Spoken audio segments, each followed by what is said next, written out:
Welcome to Gems and Lies.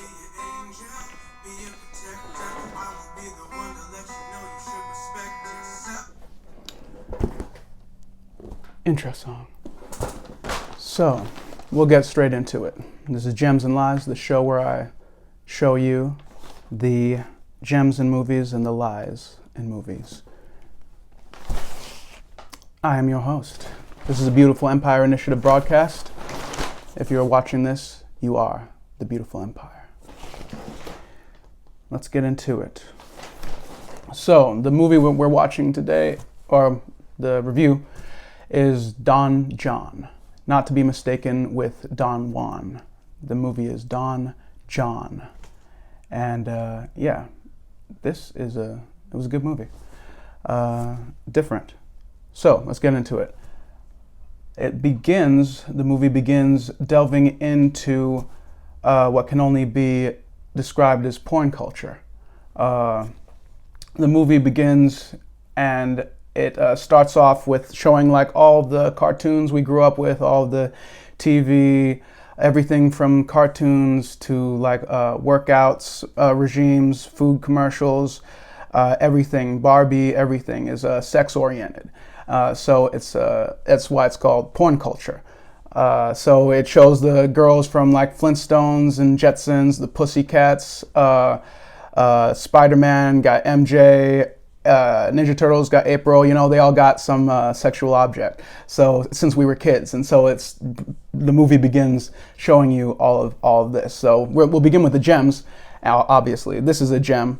It jumps right into it, like all of the porn culture and sexualization of everything from the cartoons to like I said, to even your workout. It's more about sex than spiritual liberation or like health. It's more about sex is healthy, but if it's healthy, but anyway, it's porn culture. It's your workout. It's about sex. Get the girl. It's not really about, hey, get your blood flow going or get your chakras flowing, all this stuff.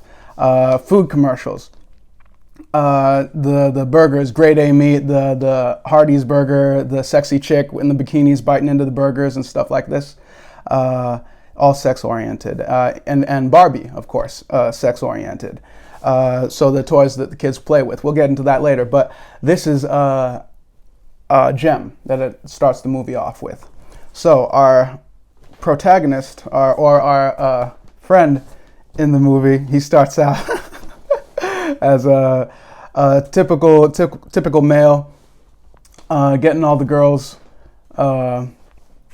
So let's see, or what the typical male in America, the typical American male is encouraged to be via television and porn culture, or sex, everything based in sex culture. Let's see. So he goes in, and our character is all about getting girls. They call him Don John because he is like Don Juan in that he can get all of the girls. And so he really prides himself on this. So that's really what his life is all about. It goes in the club. You meet him in the club with his friends, with his boys, and they're all chilling in the club. And it has a scene where they are rating girls. Like, oh, that's a 10. Like, oh, that's an 8. Like, oh, no, that's a 2, bro. Like, stuff like that. It goes into that. The rating, the whole rating thing, and the scale of hotness of a female, depending on, it goes into that. But the very concept is, the very concept of ratings, it takes away the individual preferences or whatever you find attractive. It takes away individuality, and it again caters to the porn culture. It's like whose scale are you rating by? What is the scale what's the metric that you're using? So again, it comes back to that being porn culture, and like, oh, we're rating it based on pornography and the women in porn. And in the intro to the intro to the movie, where they're showing cartoons and everything, it delves into pornography, and it shows all these clips of porn stars and all the little porn films and stuff that they're in, and shows the clips of the dude watching it and whatnot. So then it ties it all into the porn and the cartoons and the workouts, and it's all based in this algorithm for sex is everything, essentially, to drive everything, as opposed to the full circle, the full experience, full life experience, since life is a product of sex as far as we're concerned. let's see, but the full experience, you know, and of course, love. But once again, sex. Let's see, in making love, hence the term. But that's later. Right now, we're talking about ratings. So they were rating girls, very shallow, and it once again, it's a gem. It highlights the culture of the club life, and very shallow. Just like, I like you because you're a 10 or whatever on my scale, and it's based on what other people think, and it's it's based on other people's opinions essentially. It's as opposed to what the individual thinks. Makes people go like, what do you think of this girl? As opposed to, well, what do you think of her? Because what is that? Who you sleep with doesn't make me, fall asleep. So let's see. That's a little gem. Ratings, girl rating. The club life, that's linked into that. They're at the club when they do that. So they're in the club, fast girls, fast everything. Instant gratification, instant gratification. They're talking about fast pussy, all this. Instant gratification. Comes back to porn culture. It comes back to pornography. Instant gratification, as opposed to like however many dates, the old school way. You know what I mean? You had to wait a really long time. The old school way. Even if it didn't have to wait a long time or whatever, you're gonna marry someone or whatever, it's still an honorable thing. You got the dowry and all your stuff figured out and whatnot. So it's still there's still rules, as they say, which is what separates us from the animals. So the club life. Fast girls, fast everything, instant gratification. It's all pornography style, you know what I mean? It's treating real life like a porn film or a modern porn film.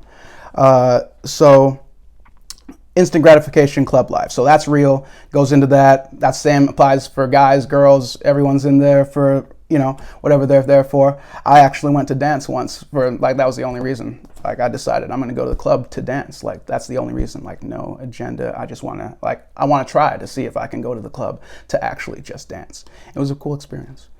Harder than I thought. Club life. I'm not saying that I'm not going to go into how that went. But anyway, it was a good experience. I highly suggest doing things just to do them, as opposed to having other agendas. Club life.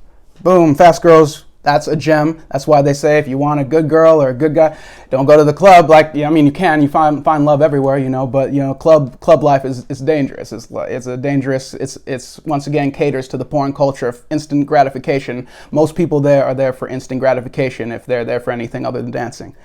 But that's not to say that girls don't go there for love. Of course they do, but once again, it's a club. It's a different atmosphere. It's it's fast paced as opposed to slow paced. So if you want a slow paced relationship, you should go to places that are slower paced. Coffee shops and stuff like that, or even bars and stuff like that. It's a little slower. Technically, it can be. Club and bar, the lines are blurred. But anyway, club life, very fast, instant gratification. That's a gem right there. That's why the old wise elders always talking about you need to go to church or something to get a girl, even if you're not religious. You know what I mean? Just somewhere slow. Now, so that was a little gem. Club life is fast. Be prepared if you're going in for that. Let's see. Condoms. They're talking about condoms. Oh yeah, the guy goes on a monologue about why he likes pornography and stuff like that, and he's doing this whole monologue of the pros and the cons and all this stuff. So in it, he's talking about condoms. Condoms are real pain, blah blah blah, and it's annoying to have to use condoms in real life. In pornography, they don't have condoms. You don't have to bother with it or whatever. He's going through his monologue, right? So that's the truth. Condoms are a real thing. You should. I don't know if it was the truth or whatever, but he mentioned condoms and the fact that real pussy actually, you get pregnant, girls get pregnant, and now y'all pregnant, or you can get STDs and stuff like this. So real sex, real life. He was saying real life, real sex can have its consequences. There are consequences, whereas pornography, it's the fantasy of no consequence, no nothing. It's just instant gratification and no consequence. That's the fantasy of the pornography. So when you go into real life with a girl and you act like it's a porno, then it's yeah, it's probably not gonna go that way. So condoms, that was a that was a gem right there. If you're about that life. Actually, Pamela Anderson, a porn star, did a interview at Harvard or Princeton or somewhere pretentious, and I believe she said that one of her arguments was pornography was the safest way to get off in the modern world, where everything is all fast-paced and everyone's all being reckless and stuff with their bodies and whatnot. So that was a truth, but at the same time, it comes in with some other truths and how pornography affects day-to-day dealings with the opposite sex and whatnot. So that was a little gem. Condoms, like, it's real. Like, having sex is real. Consequences are real. Real decisions. It's not necessarily. It's not this carefree thing. It's a serious thing. Even if it's fun, there are consequences. Unlike pornography. Well, even with pornography, there are consequences, and we delve into that later. But the illusion of our character is pornography is consequence free. So that was a cool little gem when he's talking about condoms and the real consequences of sex. Let's see. Oh, so then he goes into Don John, our character Don. He works out. So that's cool. He says, like, there's like 3 things I care about. It's like girls, my pad, and my family. So that's cool. He has priorities, so it shows a more rounded. He not only cares about sex, but he cares about his responsibility, his house, his apartment. He cleans it up himself, and he takes pride in his cleanliness and all that. So that's a gem. He takes pride in his health. He works out on a regular basis, just to stay healthy. So that's a gem right there. Respects his body, even if his mind is still in a work in progress. He cleans up his pad. That's cool. And his family. He cares about his family, so that's cool. And then he goes on he goes to church. He's religious, and it goes into him giving confession, and the link between religion, sex, and guilt in that whole thing. That's a whole whole bag. Roman Catholicism jokes and whatnot. But that was cool. He went into that and his conflict with having sex out of wedlock or watching pornography, which is considered the same thing in where he was coming from. So he was conflicted about that and giving his confession to the priest and whatnot, and the priest tells him to do 10 Hail Marys and whatnot, and he goes and does his workout. So it shows that he is conflicted about the fact that he's going around willy-nilly, if you will, carefree about sex. I'm not religious, and I respect everyone's religion and all that, but it just says, I like that gem because it shows like there is a seriousness about sex. Like, even if it's not religious, it's still a honor code, you know what I mean? Like, you can take your time with it, make sure everybody's cool. And there are reasons. Sometimes it's a good reason to take it slow, Sometimes taking it slow is a good thing, regardless of what they told you the reason was. Or maybe the reason was great. I say take it slow because, you don't want to crash. So to all the boys, oh yeah, I wrote a little something for all the boys. Like, as far as girls, like in the clubs and stuff, like girls, pornography, the fantasies and all this stuff, like all the girls, just like all the girls. I feel like, well, no, it's a fact. Girls are just girls, like straight up. Girls are just girls. All of the girls, I wrote something down. All of them, they really are just girls. Everyone from your favorite porn star to your favorite cheerleader, your favorite Catholic schoolgirl teacher, to your nerdy study buddy in college who has glasses and all this. They're all just girls. All of your fantasies, all just girls, like the same wiring. Bob Dylan, I believe, made a song about she aches like a woman and etc., but she breaks like a little girl. Like, they're all just girls. Like, some are sugar, some are spice, some are everything nice, and some are just evil. It's like the same applies to guys too. Like, I don't know about like pure evil, but like it gets cold. But some are sugar, some are spice, some are everything nice. So that's girls, It's a wise old man told me, man. Like they're just people, bro. Like, like just like you, just like me. Like, same for the girls, for the guys. It's just a person, You know what I mean? And then that's cool if they're great. That's cool. Get to know, get to find out. You know, that's what taking it slow is all about. But that way you don't have to find out that you don't really know someone or something like that. You know, that's what taking it slow is all about. But Lauryn Hill did a song, said what was it called? Doo-wop. Watch out, girls, you know you better. I don't think I can even sing it on this because it's copyright law. But Lauryn Hill did a song, you know, watch out, because guys are always about and girls are always about. So girls and guys, watch out. So that was a cool little gem on his whole little full circle life and how he sees everything, not just sex, but also his personal responsibilities and his family. And he has a little sister too. So that ties into his later conflicts about, you know, treating women, you know, treat women how you want women to be treated. So if you have a little sister or a sister period, that's what's up. I guess I'm a guy, so I'm addressing the guys mostly, but it goes, that's because that's what this movie is about, honestly, the dude doing this thing. But girls, watch out too. Listen to what I say. All right, so he goes on to talk about relationships. And so he meets this girl, Scarlett Johansson plays the role, I believe. Yeah, I know this for a fact. I forgot his name, but once again, I'm a guy, so I'm more interested in the girls anyway. So Don and his girl, I will say Scarlett Johansson did well in this role. And, you know, I have to say something about Ghost in the Shell. That was just wrong. But this role, I dug it. She did very well. All right, and so did the dude. I like this actor. He was in Dark Knight as well. Let's see. Anyway, he has a relationship with his girl. They have issues. She wants to make him someone that he's not. So this is a common relationship problem.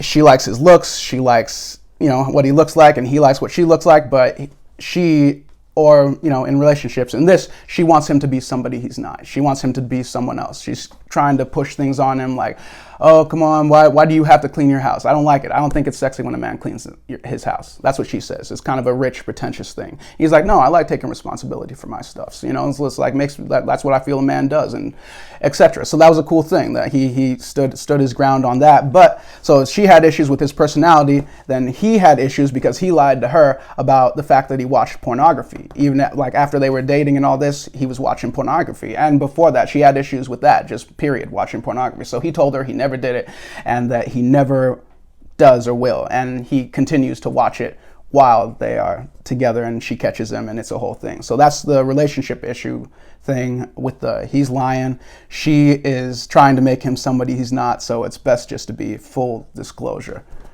That's what I got from that little gem. So she does get a silver lining in the relationship, even though it's like a, you know, rocky thing. She gets him to take a class as a result of trying to get him to better himself. And he actually, even though he's not like, feels like she's trying to make him someone else, he actually goes with it and betters himself as a result, regardless of the relationship and how that goes. So that's a cool silver lining in the relationship. Learned something, got something cool, even though it didn't really work out. Maybe you bettered yourself on accident, you know what I mean? Just because you were trying to impress someone. So that's cool. Do it for yourself even after that. If that doesn't work out, that was a cool little gem. He decides to continue taking classes even after they break up to better himself. So that's cool. A little gem. So then it goes into another gem about friends. Like he becomes friends with this grown sexy woman. You know, like she's like actually kind of broken down in the movie when she's kind of scrappy and whatnot. She's just went through a whole life trauma thing, and so she's kind of down and out. But you know, she's a grown woman, and she comes at it like his girlfriend is like a spring chicken. She's like more mature, so she comes at it more as a mother figure. Like, hey, I see that you're kind of lost and stuff. You know what I mean? So they develop a friend with benefits relationship, and but there's like she's his friend, so she keeps it real with him. And so that's cool, like friends keeping it real with each other, even when, you know, they think the other one might not like what they have to say, just because that's what friends do, keep it real. So this woman, grown and sexy, she's like kind of giving him pointers and stuff about his sex life, how like pointers on his sex game, and noticing that he has an addiction to porn, and she's like kind of challenging him and saying, hey, don't you think that's a little weird that like that, you know, that you need that, you know what I mean? Like it's one thing to look at it, but it's a whole another thing to actually need it. Like he's walking around with his cell phone with it, driving around, you know, in class watching porn, so it's like he's clearly addicted. So she asks him like, hey, did you ever jerk off without porn? So she challenges him, which it brings up another gem, I believe, which is the point of pornography, which is to fantasize. And that she asks him if he ever fantasizes without pornography. And he's like, oh, no, I never thought about that. And then it turns out that he can't do it because he's just never tried it before. So that's another, points out another thing. And actually, another, I believe, might have been the same interview with maybe Pamela Anderson, but she said the point of pornography is to fantasize, and the art of fantasizing has been lost because people don't really know how. They got lazy watching so much video. So that's a cool little tidbit, to a little gem, like using your own mind instead of having somebody else create the fantasy for you. You know, decide what your fantasy is and what it is you like, things that you like, you know, as opposed to letting somebody else give you the narrative. You know, just it results in laziness in the real time. But yeah, stay creative. So that's a cool little gem. Do your own fantasizing, and if you can't, that's a problem. Make sure that you can do it on your own, you know? Let's see.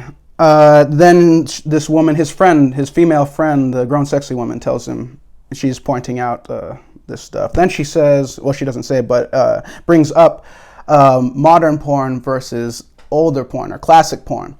And the difference between modern porn, which is more about, it's all just like penetration and just two strangers, no story. Two strangers meet up, they have sex, it's all about penetration and whatnot. Versus the classic porn, which is like it's like an actual movie which happens to be rated XXX. Not to be mistaken for Vin Diesel and Samuel L. Jackson's hit movie. although Vin Diesel does sound like a porn star name, but shout out. No diss. I like action movies. But anyway, the point being, an actual classic pornography movie. They were about the storyline, and it was more of an art form, more of an artistic piece, as opposed to just sex, or just penetration, as they say that modern porn is mostly about. It's not the full scope of sex. So it leaves out the meaningful. Then she goes on to, well, she doesn't go on, but the next scene, they after having this talk, they have sex, and I guess he makes love for the first time. Like he actually puts his whole being into it, kind of thing. The difference between effing and making love. Trying not to curse too much. Now, meaningful sex. So it goes from that scene where he's talking about it, and he's talking about it with her, and then he goes to the next scene, the next day after, like the morning after, and he's like riding around in his car, all in a good mood and stuff. It's hilarious, but he's all happy because he's like all emotional and like he had meaningful sex, and he's all like feeling life and stuff, and so that comes to modern times. They call that catching emotions, and I think that's funny. The whole catching emotions, don't catch emotions thing. It's funny because the whole point of being in that situation, being with someone, is to feel, like to feel something. So catching feelings is like, that's literally what you're there to do, like to feel, as opposed to making it sound like a disease. Like, yeah, no, like you're feeling. It's not catching feelings. You know what I mean? That's the point. That's why you're there. It's actually physically impossible to engage in sex without feeling, because your sexual organs and your like heart, for example, they're all connected, right? So the energy is flowing full circle for the whole thing. This is another lesson, but that is true. You can't engage in sex without feeling something. And that goes deeper than just physical. Like I said, your heart is connected, so you're going to feel emotional. Like when blood flows through your heart, then it flows through your sexual organs, so you feel that peak, and then it flows up through your heart once again. You're feeling emotions, and into your brain you're thinking things, and then it's a flow. So it's impossible to engage in sex without feeling anything, scientifically, just so you know. Anyone who had doubts about that, I just wanted to clarify, because the catching feelings thing, it messed with me for a while, honestly. Like, I did not realize it wasn't possible not to feel something when you're with someone, just because, that's the point, So it's a funny thing, and that's a lot of us get confused in the culture, because once again, it's this porn culture thing where you're going into it you get yourself confused and being raised on it and whatnot. Like I said, this movie goes into it. It's great. So gems, we're still on the gems. Full circle at the end of the movie. It comes full circle. He grows, becomes a better person. He's feeling life and feeling like sex is the full circle of sex and like what it's about. And he's friends with this woman, like they're having sex, but they're friends at the same time. So there's respect there, even though they're just flings. He shows love to his boys, like it shows them all like rating chicks, but they're not really doing it in animosity anymore. It's all about just like, hey, what do you like, man? What do you like? Oh, I like this. What do you like? I like thick chicks. All right, I like a skinny girl. Okay, I like this. I like them all and all this. It's all love. It's no competition. It's agape, called that's what the word is. Agape, brotherly love. Like Philly, before white people brought crack, sold crack there. But no, it is agape that he's showing right there, and that was a cool scene to all his bros. And then he shows love to all his girls, even the women who are just flings. Like I said, because it's love. Because why are you there if it's not love? If you're not feeling them, then why are you there? So, speaking of flings, I wrote another thing. Speaking of flings, you should know that a fling by definition is a relationship. It is a limited kind of relationship, but a relationship nonetheless. So, always be honest about your intentions and know that yes, it's a relationship, even if it's a fling. A fling is a form of a relationship, and it's complicated. Just full disclosure is all I'm saying. You don't even have to agree with that, but full disclosure, can't go wrong. Let's see. Even if it does go wrong, at least you did everything you could. Now, the question is always asked. I wrote another thing. Can a man and a woman be friends? I was thinking about that question watching the movie, and it had the dynamic. And there's another movie that asks about that, When Harry Met Sally. But the question is asked, can men and women be friends? Can men and women be friends? That's the question that is phrased. Frankly, I'm not sure if the modern human is capable of being friends with anyone on a level that isn't as superficial as Facebook. I'll say that again. Frankly, I'm not sure if the modern human is capable of being friends with anyone on a level that isn't as superficial as Facebook. So, first, try to be friends for the sake of being friends.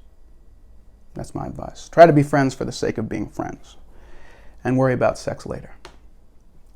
That's just advice that I'm doing my best to follow. Let's see. I believe that was all the gems that we were going into.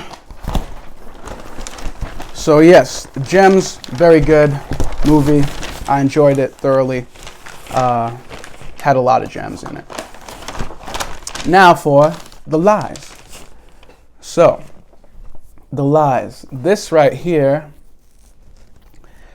Okay, we'll start at the beginning. I have under the lies that this first thing is actually, it's not a lie because, all right, I'll say this. This story is told from the perspective of a white male from within his world.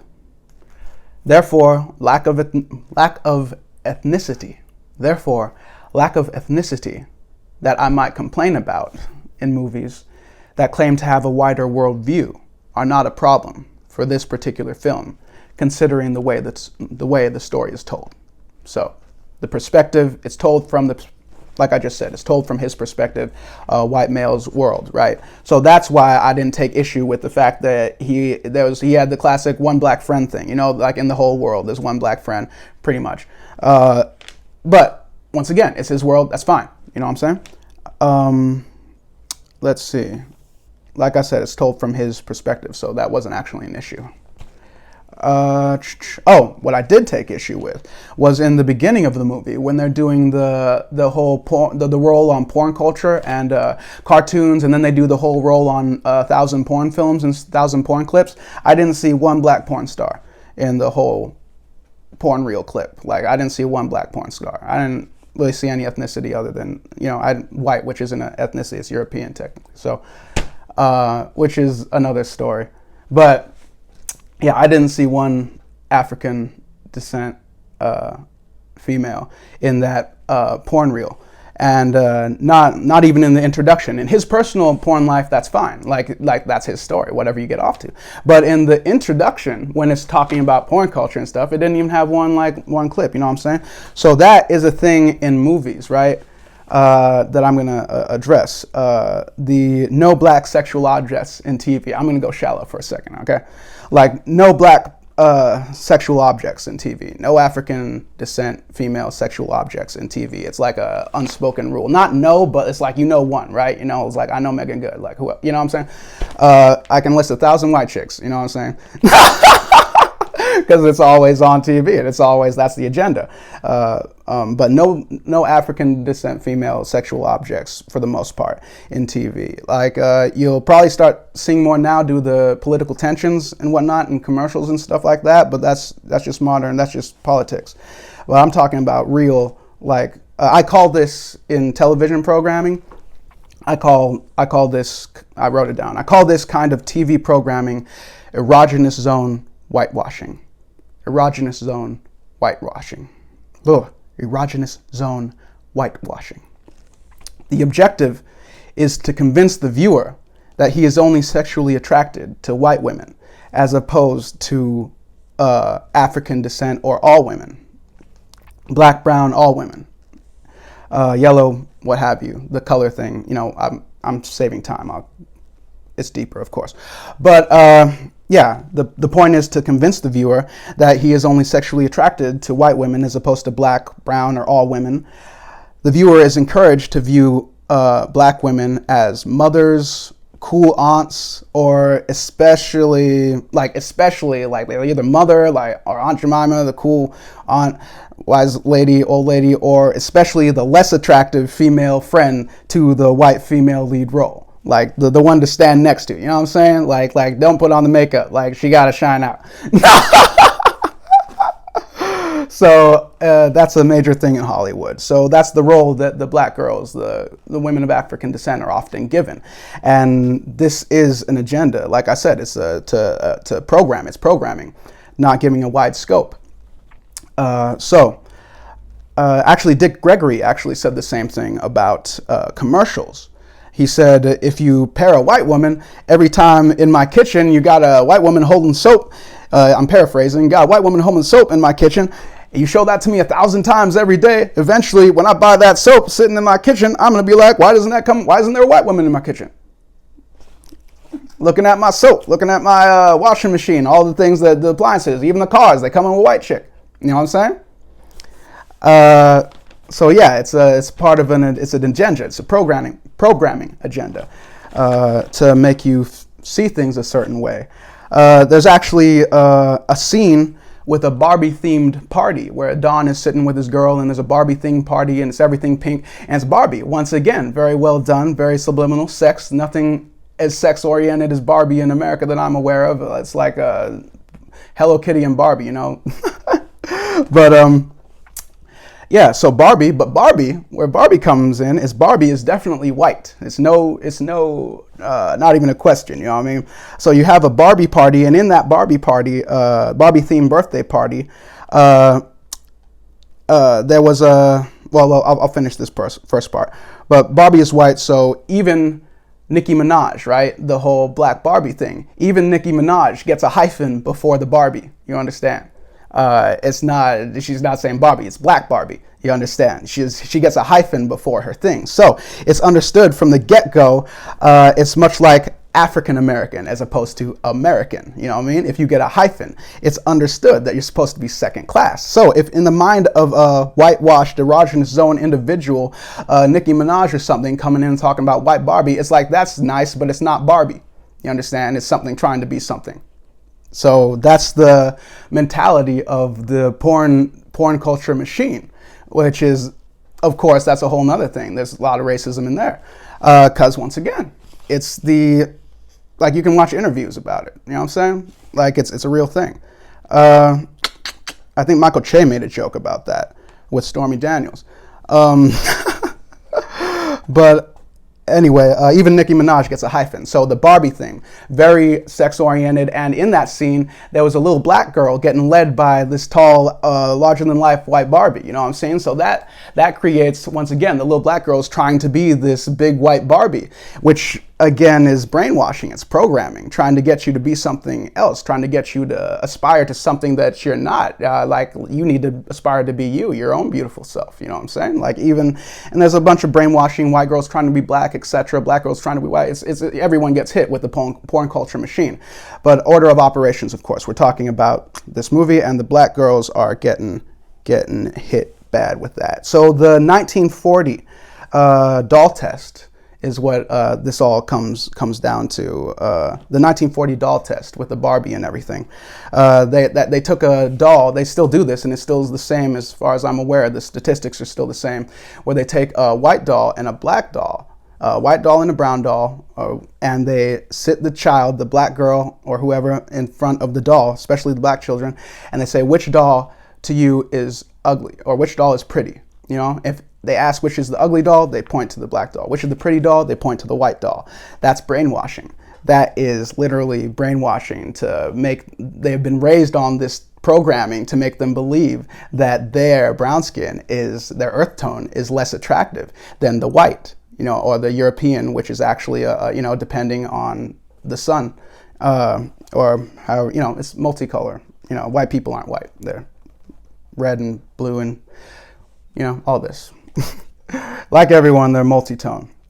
So this thing here with the 1940 doll test proves that the black girls are under psychological war attack and being made to believe that they are less than the white girls. So that's a problem. And that was exposed with the whole Barbie thing. So once again, Barbie is the most Barbie's like the first porn star, you know?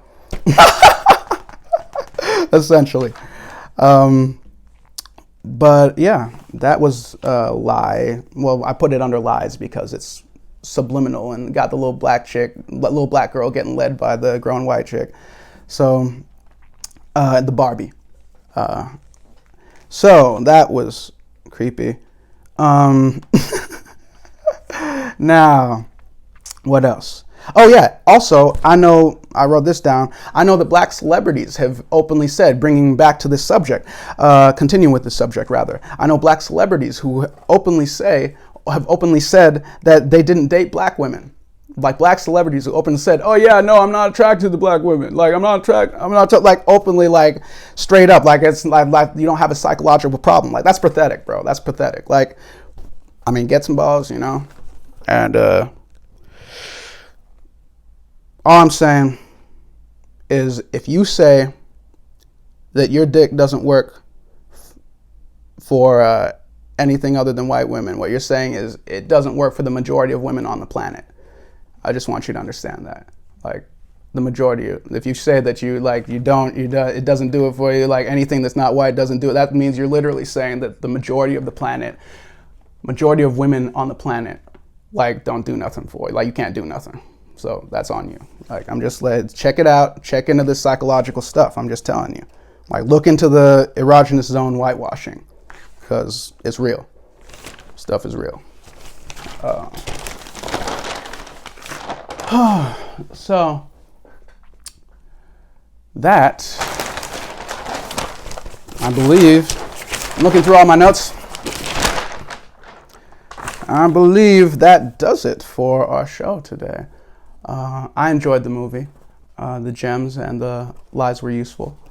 On a side note, considering I have a little PS here, on the side note, considering the movie talked about another theme in this movie. I guess this is the last little gem and a lie, I don't know. But at the end, the whole movie talks about pornography, and it also talks about like regular film, like romantic comedies and dramas being a sort of emotional pornography because they don't often deal with reality. They just shove a bunch of violin crescendos and love scenes into a story that doesn't make any sense from a logical point of view. Like from a male watching it, it's like, this doesn't make sense. And the girl's like crying, and it's like, oh, it's so beautiful because it's emotional, you know, that's what she's there for. And the guy is like, well, I'd rather action film or pornography where they're just either, you know, penetrating or you know, like all this stuff. So it shows the polarity, and it shows the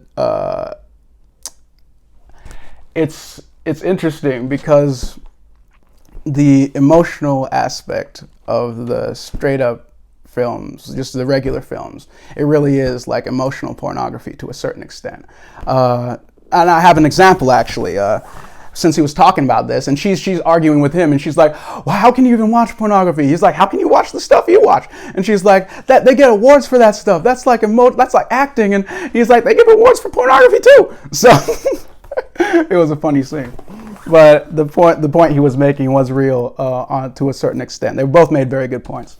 But what it made me think of when he was talking about that was a movie that I saw, just a regular drama, a romantic drama, supposedly. All right. A romantic drama called Passengers. Okay, it's a 2016 movie. All right, it's with Star-Lord, Chris Pratt, and Hunger Games, Jennifer Lawrence. Like they're in that. They're the lovers of the movie. They're the stars of the movie, and it's a romantic drama called Passengers. I called it the space rape movie. Okay, because that's. Oh man, I might have spoiled it, but no, that's how it starts out. It starts out the dude like wakes up from cryo sleep on a spaceship, and his sleep machine had a malfunction. So now he's gonna die on the journey. That's a 100-year journey to wherever they're going. So he's gonna die. He knows he's gonna die on the spaceship. So he wakes up another passenger, a female, to give him company. Like her thing wasn't broken. Her sleep pod wasn't broken. He wakes her up and essentially kills her so that she can live with him for 100 years on the journey so that he doesn't have to die alone. And the movie proceeds from there as a romantic movie. All right. It proceeds from there as a romantic movie. All right. I can't take it. I was like, I saw it. I am personally offering my services to the studio that released that movie. I will rewrite it. I want to cast Sigourney Weaver as the lead female, and whoever, Chris can do it again, Pratt can do it again, wake her up. But in this one, I want her to like go at him like on some, like he's an alien. You know what I'm saying? Like go at it on some, even if you were the last man on the world, even if you were, and you are in this scenario, I don't care. Like nobody does that to me. You know what I'm saying? Nobody takes advantage of me like that. Even if you're the last guy on earth. I'll rewrite that. She can take him out like aliens at the end. I think that would be beautiful. I think it would make more sense than a romantic movie. Okay, so that's the kind of stuff I'm talking about. Like that's not romance, dog. Like, come on. But like I said, my services are available for writing. I'm expensive. Okay. That was the last little tidbit for today's show. Gems and Lies. Don John was the show. This is a Beautiful Empire Initiative broadcast. Beautiful Empire Initiative show. If you are watching this, you are the Beautiful Empire. So, good talk. Good talk.